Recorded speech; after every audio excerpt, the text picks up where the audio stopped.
Good afternoon to everyone and welcome to my channel, and it's me again, ang inyong chismosong ka-Aldab Vlogger.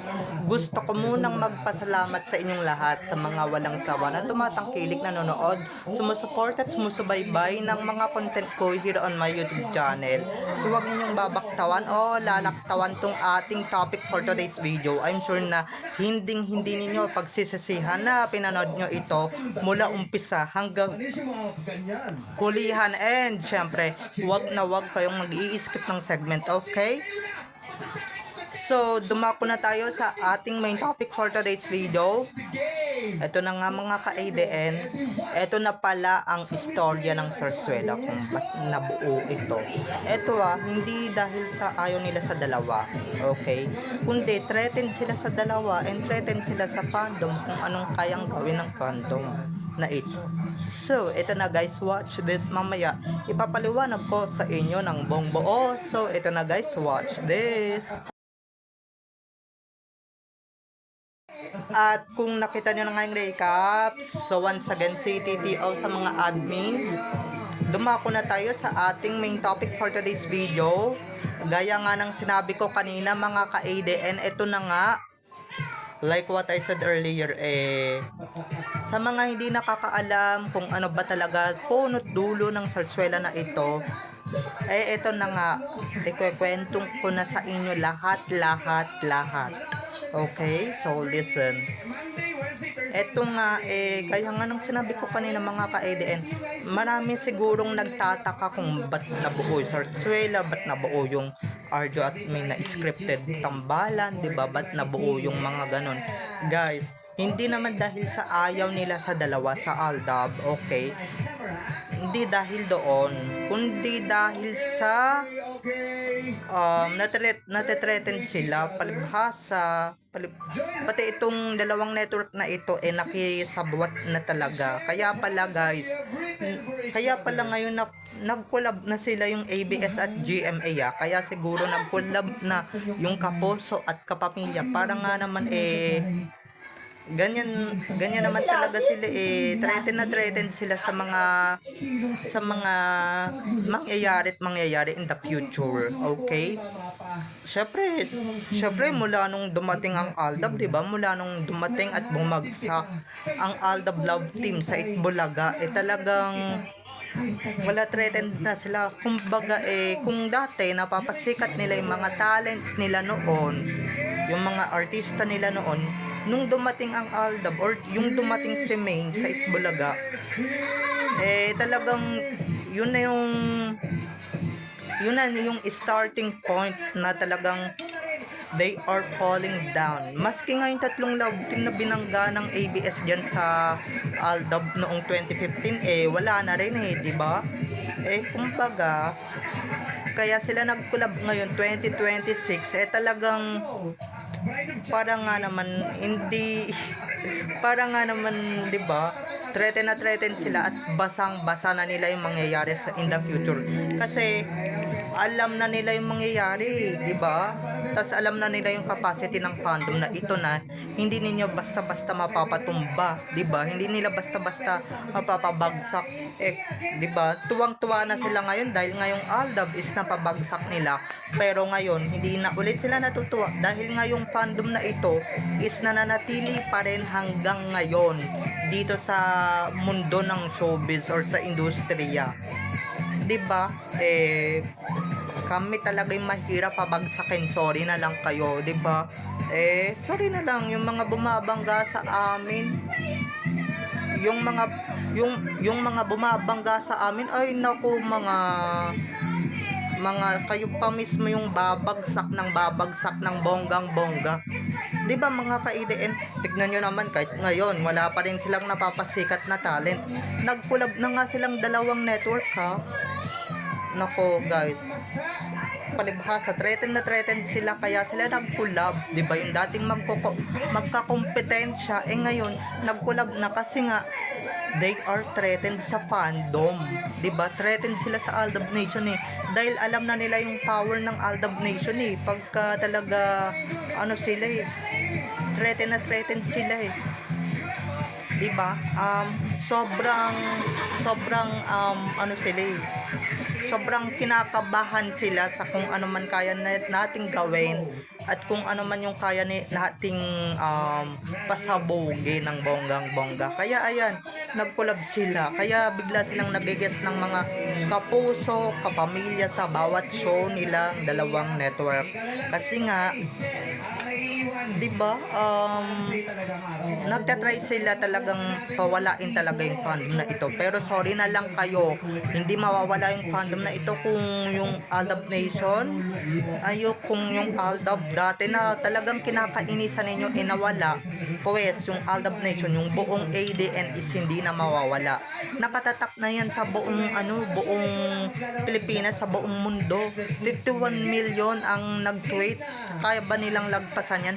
Kahit na yung sinasabi nilang phenomenal vlogger daw kuno na 15 million or ilang million na yung subscribers, hindi pa rin kayang talunin. Mag 50 million ka muna, 'di ba? Bago mo talunin yung Aldab. Okay? Kaya hindi ako naniniwalang may papalit na sa Aldab. Diyos ko, apakalabo pa sa malabo. Hanggat nandito yung ADN, walang kayang pumalit dyan. Okay? At hindi nila kaya yung bagsik ng fandom na ito. Kaya ayan, sobrang takot sila. Sobrang takot yung dalawang network, sobrang takot yung dalawang station. Kumbaga 'di ba? Takot sila sa kaaway nila kasi nga yung kaaway nila matindi gumante yan, matindi maghibagsik yan. Buti na lang kami at tayo, hindi tayo kailangan maghibagsik, 'di ba? Kaya yung mga nagtataka dyan kung ba't nagkaroon ng Sarsuela at nagkaroon ng Arjo Atayde bigla sa script, 'di ba? Bigla sa istorya nila Main at Alden is para nga diyan, guys, hindi dahil sa ayaw nila sa Aldab ba, kundi dahil nga sa kanila, 'di ba? Hindi dahil sa ayaw nila sa Aldab. Kasi nga wala na ring sumisikat na mga starlet or mga artista nila 'di ba? Buwat nung dumating yung Aldab talagang wala nang sumikat, wala nang mga sumabog na pangalan, 'di ba? Wala nang, kumbaga Alden at Main lang talaga yung kilala ng mga tao, hindi nila kilala yung mga halimbawa Julian San Jose, Barbie Fortes na talagang every year natin nakikita sa TV na nasa variety show, gumagawa ng teleseries, gumagawa ng movies, 'di ba? Kumbaga nawalan sila ng kinang, 'di ba? Kaya yun nga yung inclusion nila na talagang ayaw ninyong ayaw ninyong bitawan yung Aldab. Sige, gagawa kami ng paraan, 'di ba? Gagawa kami ng drama para lang matahimik na kayong mga Aldab Nation kayo. Pero hindi pa rin tayo nananahimik, 'di ba? Kasi yung pinaglalaban natin is katotohanan. Kung yung iba nagtatagumpay sila sa pagwasak sa ibang fandoms, yung iba wala, 'di ba? Wala silang panama dito sa ADN kasi yung ADN is hindi naman basta-basta fandom na nabuo lang talaga 'di ba? Kumbaga pati si Lord, binuo tayo ni Lord, 'di ba? Unexpected tayo yung iba dyan, kaya sila bumabagsak agad, kaya sila bumibitaw agad kasi nga mga konting Jesus lang sa artistang iniidolo nila is talagang pinapaniwalaan nila. Kumbaga mahihina yung mga sikmura nila, 'di ba? Kaya ayan, kaya wag na kayong magtaka please, yung mga nagdadamdam dyan, ba't may mga lumalabas na Arjo Atayde, lumalabas na Main Mendoza, Arjo Atayde, wag na kayong magtaka please, wag na kayong magdamdam, 'di ba? Wag na kayong magtampo, 'di ba? Ngayon alam niyo naman, at saka siyempre, 'di ba? Isisihin na rin natin, isa na rin talaga sa bumuo ng Sarsuela is yung Itbulaga, kasi nga sino ba yung mga kasabayan ni Min na pumasok sa Itbulaga? Si Patricia Tumulak, Taki Saito, That's My Base, 'di ba? Kumbaga hindi na sila napapansin. Kumbaga lahat ng tao nakafocus na sa Aldab. Kaya ayan, binuo ng tatlong management ni Alden, management ni Arjo, management ni Main ang Sarsuela. At syempre Si Arjo lang ang inaprubahan nilang gumanap as a leading man. Kasi nga, alam naman nilang bakla yan, di ba? Kaya, wag na kayong magpa-affect, okay? Kaya, hahabaan ko na yung paliwanag ko dito, wag na kayo magpa-apekto, di ba? Kung yung Aldab nga, yung totoong Aldab, di ba? Sina Alden at Ming, hindi na nga natatawa-tawa sa mga, or natatawa na nga lang sa mga pagganito natin di ba? Yung iba kasi dito, mga wala kasing brain, di ba? Yung mga walang utak, mga walang utak at hindi talaga nag-iisip mabuti. Kumbaga lalong-lalo na yung mga nakakausap ko na, ay, may nakita akong Catherine Alden, may nakita akong Arjo at may nagsabi sa akin ganito, may nagsabi sa akin ganyan. Diba? Hindi man ni Alden si ganito or hindi nanligaw si Alden kay Maine, diba? Ganyan-ganyan. Ay naku, nakakabanas kayo kung, diba? At hindi ninyo alam talaga kung ba't na merong sarsuela, diba? Nagkaroon yan for showbiz purposes lang naman tong sarsuela na ito. Kaya please, huwag na nilang seryosohin, diba? Kumbaga lahat, diba? For showbiz lang to. Unang-una pa lang, alam na natin na showbiz lahat ng ito, diba? At hindi lahat seryoso or hindi seryoso lahat ng hindi lahat seryoso or hindi siniseryoso ang mga ganitong bagay-bagay. Mga ka-idiin, diba? Kahit naman mag-collab sila, wala pa rin talagang sisikat, wala pa rin talagang papalit sa Aldab, I swear. Or ako personally as an Aldab vlogger, wala ako nakikitang papalit sa Aldab kahit na magpa-reality show sila or mangilan PBB collab sila, walang sisikat, di ba?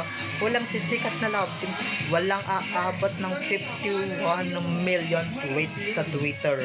Yan yung tatandaan ninyo or sa X ngayon, di ba mga ka-IDN? So, ayun lang, and syempre, idagdag ko na rin, diba? Kung may utak kayo, diba? Let's make sense, mga ka-ADN. Kung may utak kayo, talagang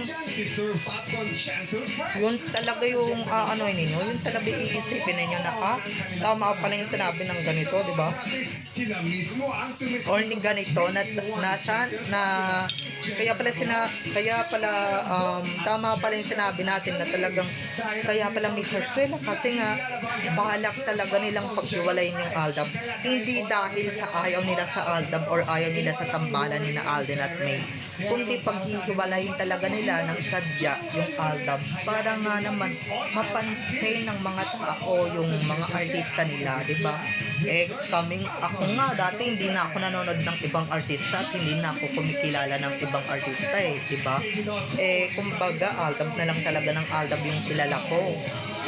Diba? Pero ngayon, nanonood na ako ng maraming artista ngayon, pero wala. Hindi pa rin talaga natatanggal sa puso ko or natatanggal sa puso ko yung Aldab. Aldab stays with my heart or stays in my heart. Diba mga ka-IDN? So, ayun lang. Diba? Pero hindi na ako addict na gaya dati, nagagawan ko pa ng video. Unlike ngayon, diba? Gumagawa ko ng video. Diba? Aldab lang yung tanging ginagawan ko ng video. Diba? Aldab lang talaga yung ginagawan ko ng vlog. Aldab lang talaga yung ginagawan ko ng magagandang balita at hindi fake. Diba mga ka-IDN? So kumbaga hindi na ako interesado sa ibang artista na talagang pag-usapan sila. Diba? Kaya kahit anong gawin ninyo, wala pa rin kayong mapapala. Diba? Ang mapapala nyo lang talaga sa pagpapagwalay ng Aldab, sadya, is talagang kakarmain talaga kayo ng bonggang-bongga. Diba mga ka-IDN? So, ayun lang mga ka-IDN. I love you all. Have a nice day. Keep safe. And God bless everyone. Bye-bye. I love you all. Enjoy watching. Don't forget to subscribe to my YouTube channel. And syempre, don't forget to click the notification bell para pag nag-upload ako, kayo agad ang unang-unang manonotify sa aking mga susunod pang i-upload na mga videos. Okay? So, bye-bye na mga ka-ADN. I love you all. Have a nice day. Keep safe. And God bless everyone. Bye-bye. I love you all. Enjoy watching.